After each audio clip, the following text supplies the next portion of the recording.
आज हम लोग एक न्यू चैप्टर स्टार्ट करते हैं जिसका नाम है रेशियो एंड प्रोपोर्शन। क्या नाम है? Ratio and proportion. तो आज जो है हम लोग रेशियो के बारे में सारा कॉन्सेप्ट को जानने का प्रयास करेंगे और नेक्स्ट वीडियो में हम लोग प्रोपोर्शन के सारे कॉन्सेप्ट को जानेंगे। तो रेशियो क्या होता है? रेशियो होता है comparison of two quantities of the same kind with the same unit. यानी कोई भी रेशियो एक कंपैरिजन करते हैं तो क्या होना चाहिए? यूनिट भी सेम होना चाहिए और क्या होना चाहिए? एक ही तरह का होना चाहिए। अगर हम किसी एक पर्सन का हाइट को लेते हैं तो हम दूसरे पर्सन के हाइट से कंपैरिजन करेंगे, ठीक है। ऐसा नहीं कि आप अगर एक पर्सन का हाइट लेते हैं, दूसरे पर्सन का अगर वेट ले लेते हैं तो ये क्या हो जाएगा? डिफरेंट काइंड का हो जाएगा और यूनिट भी डिफरेंट हो जाएगा। तो फिर हम कंपैरिजन नहीं कर सकते हैं और रेशियो के फॉर्म में उसे एक्सप्रेस हम लोग नहीं कर सकते। तो आइए सबसे पहले हम लोग रेशियो के डेफिनेशन को जानने का प्रयास करते हैं, ठीक है। तो रेशियो का डेफिनेशन क्या हो गया? रेशियो का डेफिनेशन हो गया इट इज़ ए कंपैरिजन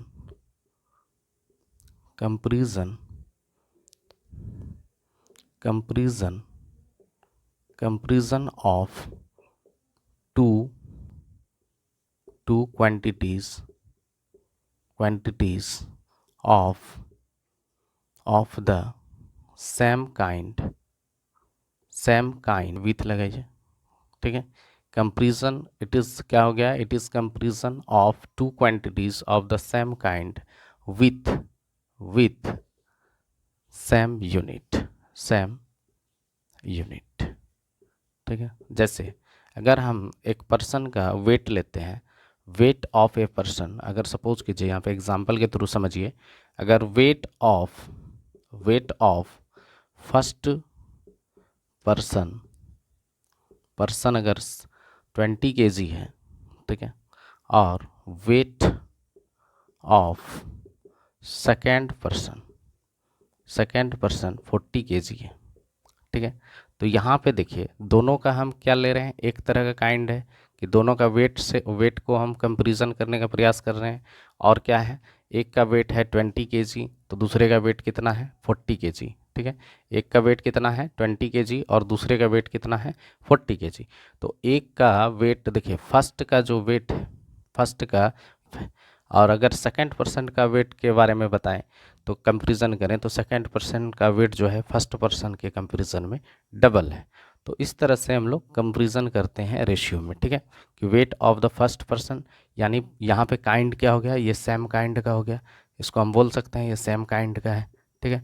अब यहाँ पे देखिए यूनिट की बात अगर हम करें तो इसमें भी केजी यूनिट हुआ है यूज़, इसमें भी केजी यूनिट हुआ है, तो यूनिट भी सेम है। तो इस टर्म को हम लोग रेशियो के फॉर्म में एक्सप्रेस कर सकते हैं, यानी weight of the first person and the weight of the second person को हम लोग रेशियो के टर्म में एक्सप्रेस कर सकते हैं। आइए नेक्स्ट सीखते हैं। अब देखिए रेशियो को डिनोटेड कैसे किया जाता है, लिख सकते हैं it is denoted by colon, इसको बोला जाता है कॉलन। ये क्या है? कॉलन सिंबल का यूज़ किए और इसी को लिखे हम लोग क्या बोलते हैं? इस टू, ठीक है। जैसे कि अगर मान लेते हैं यहाँ पे टू क्वांटिटीज़ है, एक है ए और बी, अगर दोनों को कंपैरिजन करेंगे, दोनों को हम लोग क्या करेंगे? कंपैरिजन करेंगे, तो दोनों के बीच में क्या यूज़ करेंगे? कॉलन का यूज़ करेंगे। और यही कॉलन क्या कहलाता है? मेरा इस टू कहलाता है। क्या कहलाता है? इस टू। इसको हम लोग क्या बोलते हैं? इस टू बोलते हैं। तो इसको रीड कैसे करेंगे? हम रीड कर सकते हैं ए इस टू बी, ठीक है। इसको हम लोग रीड कैसे करेंगे? ए इस टू बी, ठीक है। इस तरह से हम लोग रेशियो को डिनोट करने के लिए सीख लिए कि रेशियो को कैसे डिनोट किया जाता है, ठीक है। कॉलन का यूज़ करेंगे और कॉलन को क्या बोलेंगे? कॉलन को बोलेंगे इस टू, ठीक है। तो आइए अब देखिए यहाँ पे टू क्वांटिटीज़ को लेकर के कंपैरिजन कर रहे हैं। एक मेरा क्वांटिटी ए है और दूसरा क्वांटिटी बी है। और अब हम जान यहाँ पे हम लोग दो क्वांटिटी लिए हैं ए एंड बी, और दोनों को हम लोग क्या कर लिए हैं? रेशियो के टर्म में एक्सप्रेस किए हैं और दोनों को कंपैरिजन कर रहे हैं। तो ये जो ए है, ए को हम लोग फर्स्ट टर्म बोलते हैं। ए को क्या बोला जाता है? First term. इसको क्या बोला जाता है? फर्स्ट टर्म बोला जाता है। और बी को क्या बोलते हैं हम लोग? सेकेंड टर्म बोलते हैं। बी को क्या बोलते हैं? सेकेंड टर्म बोलते हैं। अच्छा, फर्स्ट टर्म को दूसरा नाम से क्या जानते हैं हम लोग?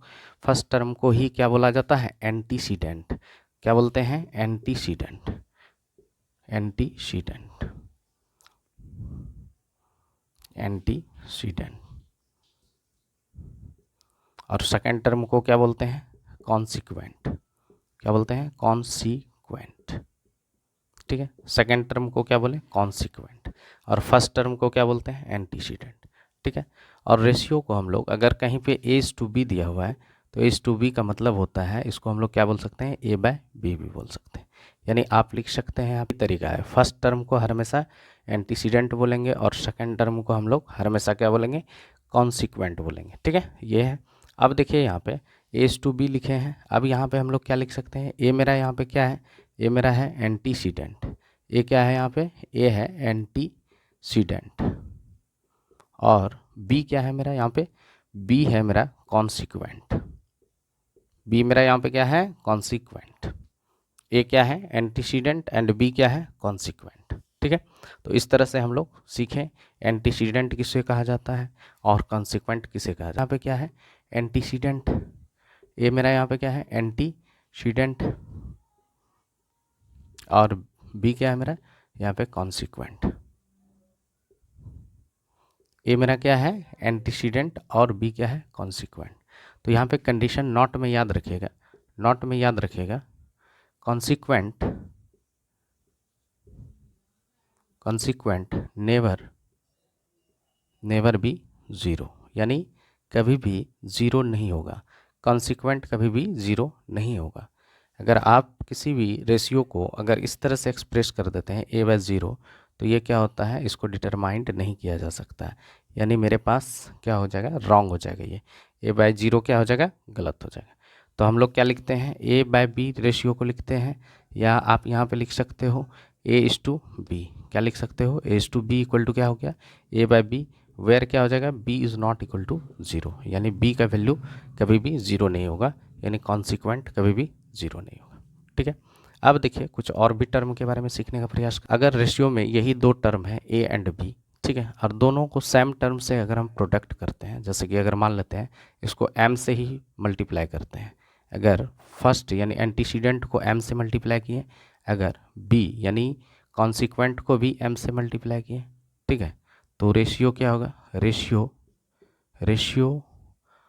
Ratio of A/B, A and B, ratio of A and B remains क्या हो जाएगा? रिमेंस क्या हो जाएगा? रिमेंस सेम रहेगा। ठीक है, यानी रेशियो कभी भी चेंज नहीं होगा। ठीक है, यानी कहने का सेंस हो गया कि अगर आपके पास 1:3 है, ठीक है, अगर आप इसको 5 से मल्टीप्लाई कर देते हैं, 1 × 5 कर लिए, यानी एंटीसीडेंट को 5 से मल्टीप्लाई कर लिए, और 3 × 5, अगर कॉन्सिक्वेंट को भी 5 से मल्टीप्लाई किए, रेशियो हमेशा क्या रहेगा? सेम रहेगा। तो ये हो गया 5 और ये हो गया 5 × 3 = 15। अभी भी ये क्या है? बराबर है किसके? 1:3 का। ठीक है, तो रेशियो कभी भी चेंज नहीं होता है। ठीक है, सॉरी, उसका जो है रेशियो कभी भी चेंज नहीं होता है जब उसको सेम नंबर से मल्टीप्लाई करते हैं। अगर सेम नंबर से मल्टीप्लाई करते हैं एंटीसीडेंट में और कॉन्सिक्वेंट। देखिए नेक्स्ट फैक्ट के बारे में जो है A/B, अब हम एंटीसीडेंट को भी M से डिवाइड कर दिए और कॉन्सिक्वेंट को भी M से डिवाइड कर दिए, तो भी क्या होगा? रेशियो क्या हो जाएगा? रेशियो जो होगा, ratio of A and B remains क्या हो जाएगा? सेम रहे, यानी इस केस में भी क्या हो जाएगा? रेशियो चेंज नहीं होगा। जैसे कि अगर मान लेते हैं आपके पास 1:3 है, ठीक है, अगर आप इसको 2 से डिवाइड कर देते हैं, 1/2 लिख लेते हैं, ठीक है, और 3/2 लिखते हैं, तो अभी भी रेशियो क्या होगा? सेम रहेगा। यानी जो वैल्यू इसका है अभी भी क्या बता रहा है कि फर्स्ट जो है, यानी फर्स्ट टर्म जो है वो सेकेंड टर्म का क्या है? 1/3 टाइम्स, और सेकेंड टर्म क्या है? फर्स्ट टर्म का 3 टाइम्स। ठीक है, देख लीजिए, अगर यहाँ फर्स्ट टर्म 1/2 है तो सेकेंड टर्म क्या है? 3:1/2, यही है ना? यही है। तो यहाँ पे देखिए सेकेंड टर्म क्या है? फर्स्ट टर्म का 3 टाइम्स, और इस केस में भी क्या है? फर्स्ट टर्म सेकेंड टर्म का 3 टाइम्स। तो रेशियो अभी भी क्या है, सेम। ठीक है, आइए कुछ और भी टर्म के बारे में सीखने का प्रयास करते हैं। हमेशा क्या करते हैं हम लोग, रेशियो को हम लोग हमेशा क्या करते हैं, सिंपलेस्ट फॉर्म में एक्सप्रेस करते हैं, यानी दोनों टर्म्स क्या होना चाहिए, कोप्राइम होना चाहिए। ठीक है, आइए रेशियो को हम लोग क्या करेंगे, कैसे एक्सप्रेस करते हैं, सिंपलेस्ट फॉर्म में करते हैं। रेशियो को ऑलवेज कैसे एक्सप्रेस किया जाता है, सिंपलेस्ट फॉर्म में। तो यहाँ पे लिखते हैं रेशियो, नॉट में याद रखिएगा, यहाँ पे नॉट डाल के इसको याद रखिएगा। ठीक है, ratio must always be expressed, ठीक है, इन लोएस्ट टर्म। ठीक है, always express in lowest term. ठीक है, एंड यहाँ पे लिख सकते हैं and both the terms of the ratio are coprime. क्या होना चाहिए, दोनों टर्म क्या होना चाहिए, कोप्राइम होना चाहिए। जैसे अगर मेरे पास A:B है, ये एक रेशियो है।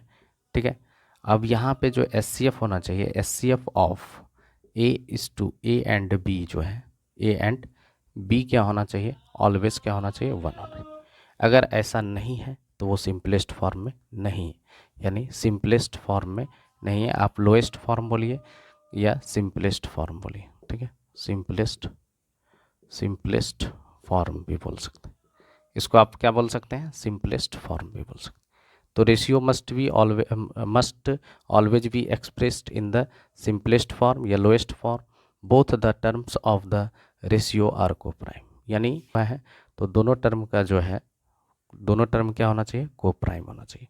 अगर रेशियो में 2 टर्म यूज हुआ है तो दोनों टर्म्स क्या होना चाहिए, दोनों टर्म कोप्राइम होना चाहिए। ठीक है, डेट मीन्स क्या हो गया कि A अगर B 2 टर्म है, दोनों का SCF कितना होना चाहिए, 1 होना चाहिए। ठीक है, तो इस तरह से हम लोग रेशियो को एक्सप्रेस करते हैं। आप कभी भी अपने आंसर्स में, ठीक है, जब भी आप सॉल्यूशन कीजिएगा, रेशियो से रिलेटेड प्रॉब्लम को सॉल्व कीजिएगा, तो प्रयास कीजिएगा कि आप उसको लोएस्ट टर्म में ही लिखें। ठीक है, जैसे कि अगर आपके पास 4:8 दिया है, ठीक है, आपके पास एक रेशियो दिया हुआ है 4:8। ठीक है, 4:8 दिया है, तो 4:8 कहने का सेंस हो गया कि इसका SCF अगर निकाला जाए तो इसका SCF कितना हो गया, 4 हो गया। यानी ये कोप्राइम नंबर नहीं है, ये दोनों क्या है, कोप्राइम नहीं है। अगर ये इसका SCF 1 होता है तो इसको सबसे पहले हम लोग क्या लिख सकते हैं, 4/8 लिख सकते हैं। 4:1 = 4, 4:2 = 8, तो यहाँ पे हो गया 1/2, और इसको हम लोग एक्सप्रेस कर सकते हैं 1:2 में। अब देखिए 1 और 2 के बीच का SCF कितना होता है, 1 और 2 का SCF हो जाएगा 1। ठीक है, तो इसका मतलब है कि ये दोनों टर्म क्या है, कोप्राइम। ठीक है, ये सॉरी दोनों क्वांटिटीज़ क्या है, कोप्राइम। अब देखिए यहाँ पे और भी टर्म, अब हम लोग क्या पढ़ेंगे, टाइप्स ऑफ रेशियो।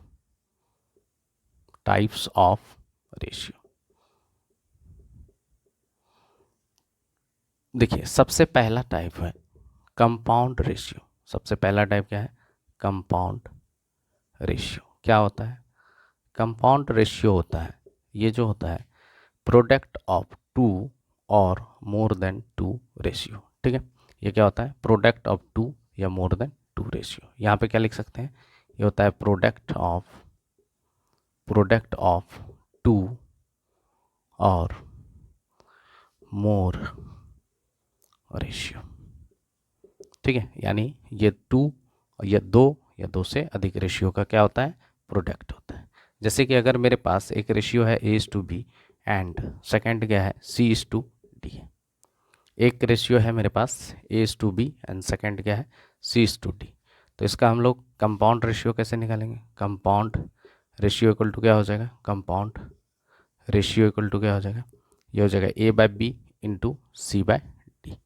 ठीक है, कंपाउंड रेशियो बराबर क्या हो जाएगा, A/B इंटू C/D। ठीक है, इस दोनों को प्रोडक्ट कर लीजिएगा तो क्या हो जाएगा, ए सी बाय क्या हो जाएगा बी डी।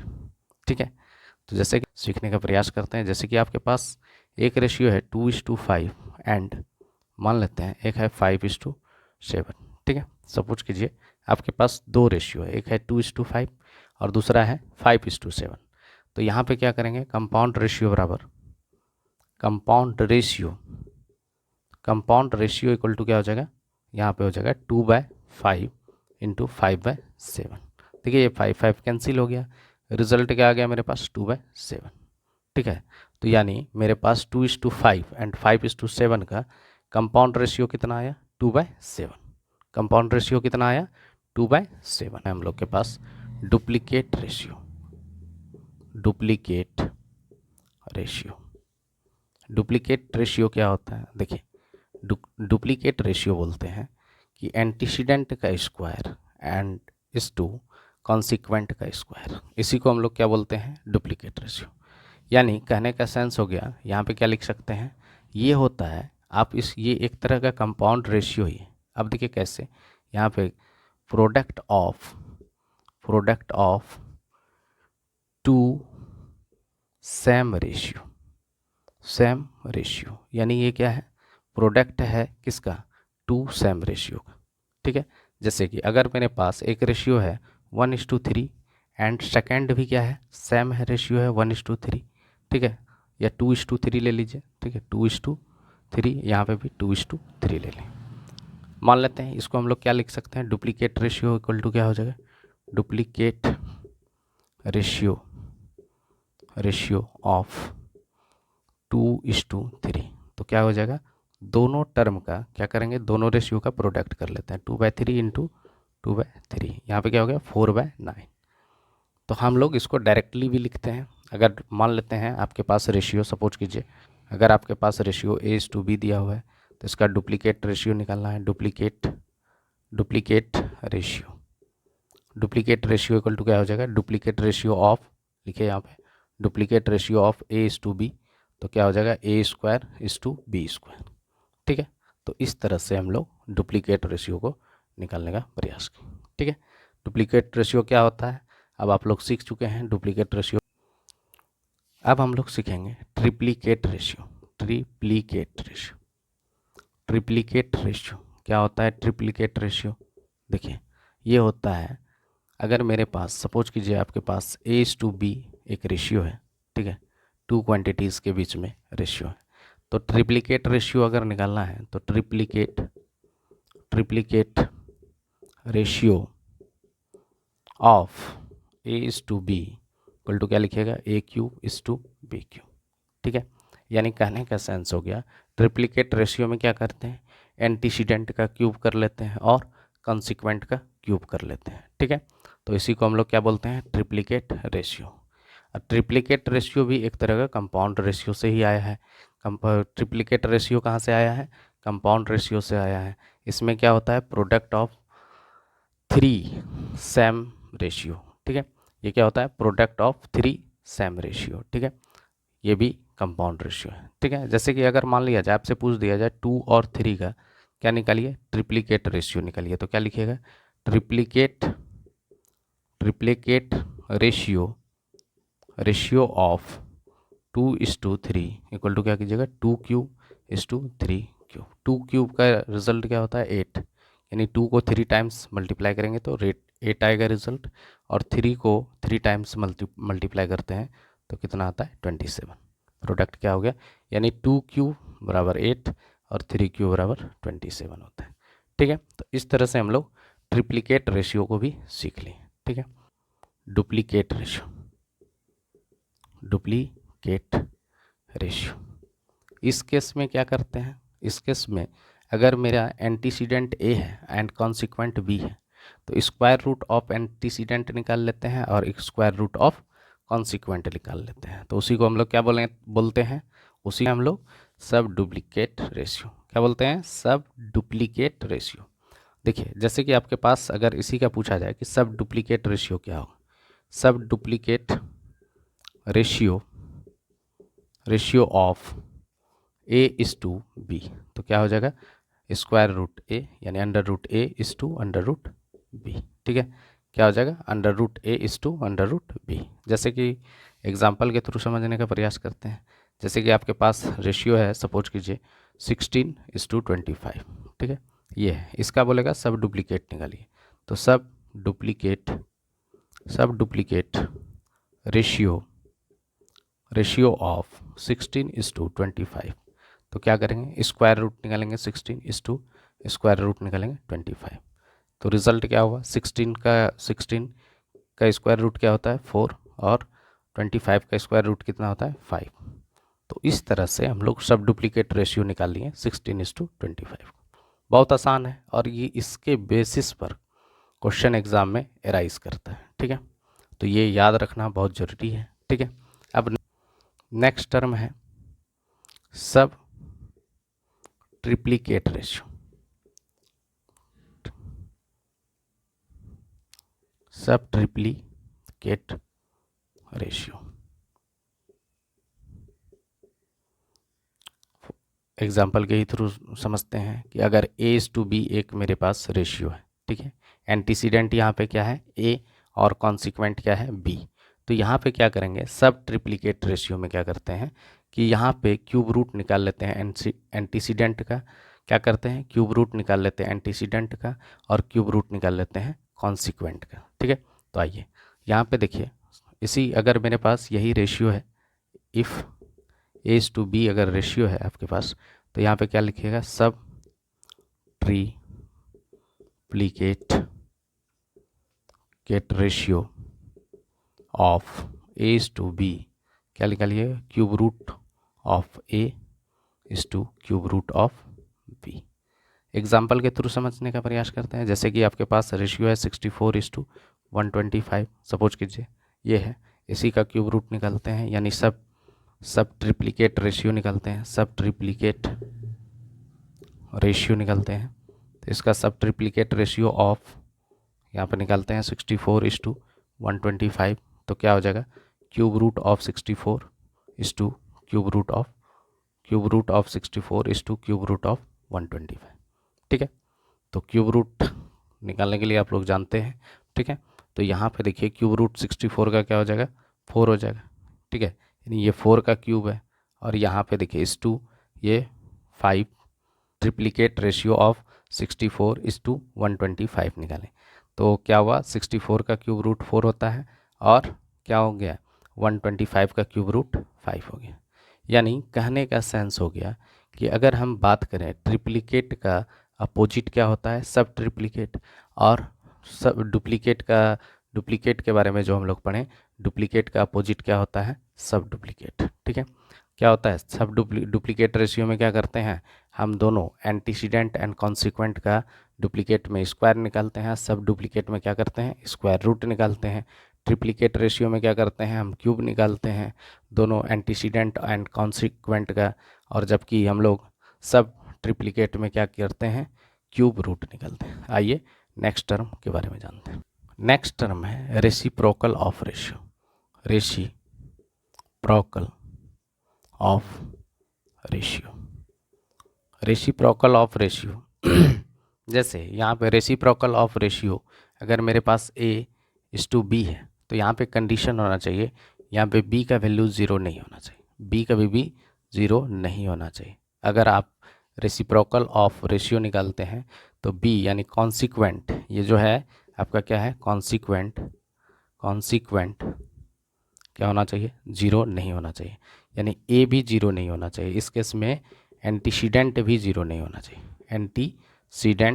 एंटीसीडेंट भी 0 नहीं होना चाहिए, यानी consequent B is not equal to 0, and यहाँ पे लिख सकते हैं and A is not equal to 0, यानी दोनों 0 नहीं होना चाहिए। अगर रेसिप्रोकल ऑफ रेशियो निकालते हैं तो किसको निकाल सकते हैं, हम नॉन जीरो इंटीजर का निकाल सकते हैं, यानी AB जो है क्या होना चाहिए, यहाँ पे लिख सकते हैं where A and B is non zero integer, ठीक है, ये क्या होना चाहिए, नॉन जीरो इंटीजर्स होना चाहिए, ठीक है। तो अब इसका हम रेसिप्रोकल रेशियो निकालते हैं, रेसिप्रोकल, ठीक है, reciprocal ratio ratio of A/B बराबर क्या हो जाएगा 1/A/1/B। तो ये कुछ टर्म थे, कुछ टाइप थे रेशियो का, उसको जानने का प्रयास किए और उसे सीखने का प्रयास भी किए हम लोग। ठीक है, आइए रेसिप्रोकल का कुछ एग्जाम्पल के थ्रू भी समझने का प्रयास करते हैं। देखिए इसका पूछ दे रेसिप्रोकल, तो रेसिप्रोकल, ठीक है, रेसिप्रोकल ऑफ 1:3, तो क्या लिखें देंगे 1/1 क्या लिखेंगे 1/3। ठीक है, अगर 2 होता है, यहाँ पे 2 होता है एंटीसीडेंट, तो यहाँ पे क्या हो जाता है 2 हो जाता है, यहाँ पे भी हम लोग क्या लिखते हैं 2 लिखते हैं। ठीक है, अगर 2 होता है तो 2 लिखते हैं, लेकिन कभी भी ऐसा नहीं हो कि 2:0 है, इसका हम लोग रेसिप्रोकल नहीं निकाल सकते हैं। ठीक है, यानी ऐसा नहीं लिख सकते 1/2:1/0, यानी ये अभी तक डिटरमाइंड नहीं है, इसका वैल्यू क्या कर सकते हैं हम लोग फाइंड नहीं कर सकते हैं, इसलिए ये हम लोग नहीं लिखेंगे। ठीक है, आइए नेक्स्ट कुछ आप प्रॉब्लम इसके बेसिस पे करेंगे और प्रॉब्लम्स को सॉल्व करने का प्रयास करेंगे। जो भी हम लोग टर्म सीखें उसके बेसिस पर हम लोग क्या करेंगे प्रॉब्लम्स करेंगे, सारे रेशियो से रिलेटेड सारे प्रॉब्लम। आइए सबसे फर्स्ट क्वेश्चन को सॉल्व करने का प्रयास करते हैं। सबसे पहला क्वेश्चन क्या है, if A/B = 3:8 find the value of 4A + 3B by 6A - B। सबसे पहले हम, ठीक है, तो सबसे पहले हम लोग क्या करते हैं, A/B = क्या हो गया मेरे पास 3/8, A/B दिया हुआ है, A/B = 3:8 दिया हुआ है, तो इसी को हम लोग क्या लिख सकते हैं A/B = 3/8 भी लिख सकते हैं। अब देखिए हम लेट कर लेंगे, लेट बराबर लेट कर लेंगे कि A = 3K है, तो B बराबर क्या होगा, अगर इसको 3K से K से मल्टीप्लाई किए हैं तो B को भी क्या करेंगे K से ही मल्टीप्लाई कर लेंगे, और हम इस तरह से A और B का एग्जैक्ट वैल्यू को निकाल लिए। K यहाँ पे क्या है अननोन डेटा है। ठीक है, अब यहाँ पे देखिए यहाँ पे क्या हो गया, अब मेरे पास दिया हुआ है 4A + 3B, अब क्या है 6A - B। देखिए 4A का वैल्यू क्या है 3K और B का वैल्यू क्या है, B का वैल्यू है 8K, तो यहाँ पे कर लेते हैं 3 × 8K। ठीक है, अब यहाँ पे देखिए A के प्लेस पे क्या है 3K, यानी 6 × 3K हो गया। अब यहाँ पे B के प्लेस पे क्या है, B के प्लेस पे है 8K, तो 8K लिख लिए। ठीक है, अब देखिए इसको सॉल्व करिए। ठीक है, इसको सिंप्लीफाई कीजिए, 4 3 जा 12K और प्लस 8 3 जा 24K। ठीक है, और फिर यहाँ पे देखिए 6 3 जा 18K - 8K, रिजल्ट क्या हो गया यहाँ पे 36K। ठीक है, 12K + 24K 36K, 18K में 8K चला गया तो क्या बचा 10K।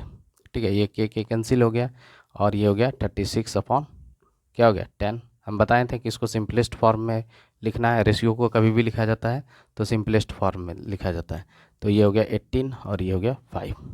ठीक है, अब इसको हम सिंप्लीफाई नहीं कर सकते हैं क्योंकि ये दोनों के बीच में अब क्या हो गया HCF जो है 1 है, यानी दोनों क्या है को प्राइम नंबर है, तो यहाँ पे हो गया 18:, यहाँ पे क्या लिख सकते हैं इसको रिजल्ट में 18:5, यानी इस वैल्यू का रिजल्ट मेरे पास क्या आ गया 4 को रेशियो के टर्म में कैसे लिखें 18:5, यानी इसका रेशियो क्या हो गया 18:5। ठीक है, आइए नेक्स्ट क्वेश्चन अब देखते हैं। क्वेश्चन है if A - B = A + B = 1/11, क्या दिया गया है A - B यानी 2 का मतलब हो गया बाय A + B। ठीक है, इक्वल टू क्या दिया है 1/11। ठीक है, कहता है find the ratio of 5A + 4B + 15 = 5A - 4B + 3। आइए पहले सबसे पहले इसको हम लोग A और B के बीच में रिलेशन इस्टेब्लिश करने का प्रयास करते हैं कि A और B के बीच में क्या रिलेशन है। ठीक है, तो 11A हो गया, इसको क्रॉस मल्टीप्लिकेशन करेंगे 11 से ये दोनों टर्म क्या होगा मल्टीप्लाई होगा, -11B इक्वल टू यहाँ पे क्या हो गया A + B। ठीक है, अब देखिए ये 11B जो है निगेटिव है, इसको इक्वल के इधर ले आएंगे, और A क्या है पॉजिटिव है, इसको इस साइड ले आते हैं। ठीक है, तो यहाँ पे देखिए क्या हो गया 11A ये पॉजिटिव था, इक्वल के इधर आया तो निगेटिव हो जाएगा, और यहाँ पे देखिए ये निगेटिव था इक्वल के उस साइड गया तो क्या हो जाएगा पॉजिटिव हो जाएगा, तो यहाँ पे हो गया ये। तो ठीक है, तो यहाँ पे देखिए 11A - A इक्वल टू हो गया 10A इक्वल टू यहाँ पे हो गया B + 11B, तो यहाँ हो गया 12B। ठीक है, अब देखिए यहाँ पे क्या आया मेरे पास 10A इक्वल टू हो गया 12B। ठीक है, इसको सिंप्लीफाई कर लीजिए 5A = 6B। देखिए यहाँ पे 5A का वैल्यू आ गया 6B, और हमको भी क्वेश्चन में क्या दिया हुआ था 5A, तो 5A के प्लेस पे हम लोग क्या कर सकते हैं, 6b को पुट कर सकते हैं। ठीक है, तो आइए सिंप्लीफाई करते हैं अब इसको। क्या है मेरे पास, क्वेश्चन क्या था, 9, यहाँ पे लिख लेंगे 9 5a plus 4b plus 15 bye क्या हो गया 5a माइनस 4b प्लस 3। ठीक है, आइए सॉल्व करते हैं। 5b के प्लेस पे क्या है 6b, तो 6b लिख दिए, 5b के प्लेस पे क्या लिख दिए 6b, और यहाँ पे था 4b प्लस था 15। नीचे में क्या हो गया 5b के प्लेस पे क्या हो गया 6b लिख लिए, माइनस 4b प्लस 3। ठीक है, अब देखिए 6b प्लस 4b 10b आ गया प्लस 15 आ गया, यहाँ पे क्या हो गया 6b में 4b सब्सट्रैक्ट हो गया, तो कितना बचा 2b प्लस 3। ठीक है, अब देखिए ऊपर वाले में दोनों टर्म में कॉमन है, क्या कॉमन है 5 कॉमन है, तो 5 कॉमन ले लेते हैं। ठीक है, तो यहाँ पे बचा 2b प्लस यहाँ पे बचा 3। ठीक है, अब यहाँ पे देखिए 2b प्लस 3 है। ठीक है, तो ये देखिए ये कैंसिल हो गया, रिजल्ट मेरे पास क्या आ गया 5:1। ठीक है, तो इस वैल्यू का रिजल्ट मेरे पास क्या आया 5:1। तो जब इसको हम सिंप्लीफाई किए, इस दोनों के बीच में रेशियो पूछ रहा था, रेशियो मेरा क्या हो गया 5:1। तो इस तरह से आज हम लोग बहुत कम ही क्वेश्चन सॉल्व किए, लेकिन नेक्स्ट वीडियो में सिर्फ रेशियो से रिलेटेड हम लोग क्वेश्चन करेंगे। फिर उसके बाद जो नेक्स्ट वीडियो आएगा उसमें प्रोपोर्शन के बारे में पढ़ेंगे। ठीक है, अगर आप लोग को सेशन अच्छा लगता है तो लाइक एवं सब्सक्राइब ज़रूर कीजिए। ठीक है, और अपने दोस्तों के बीच में शेयर कीजिए। ठीक है, आज के लिए इतना ही, धन्यवाद।